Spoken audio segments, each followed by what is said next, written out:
Polres Buru catat 368 pelanggaran lalu lintas selama Juli, helm jadi masalah utama.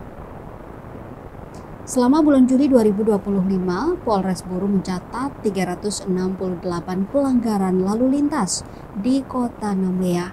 Hal itu disampaikan langsung oleh Humas Polres Buru, Aibtu MYS kepada Tribunama.com Selasa 5 Agustus 2025. Dikatakannya jenis pelanggaran yang paling dominan adalah pengendara yang tidak menggunakan helm, diikuti dengan pelanggaran kelengkapan kendaraan seperti plat nomor dan STNK.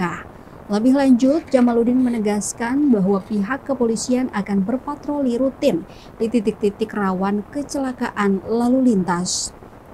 Patroli tersebut akan digelar setiap hari pada pukul 7 pagi waktu Indonesia Timur dan juga pada jam-jam padat aktivitas masyarakat.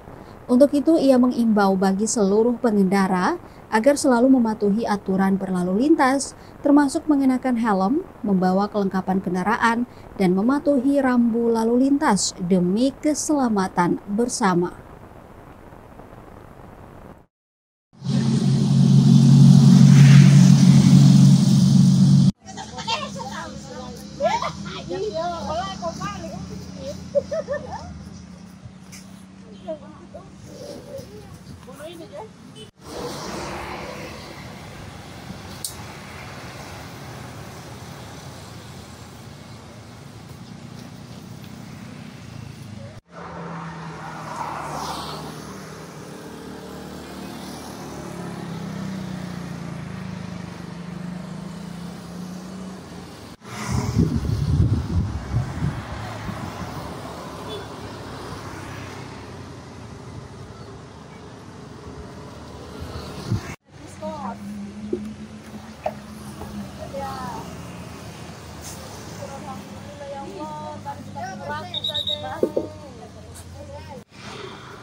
Download Tribun X sekarang, menghadirkan lokal menjadi Indonesia.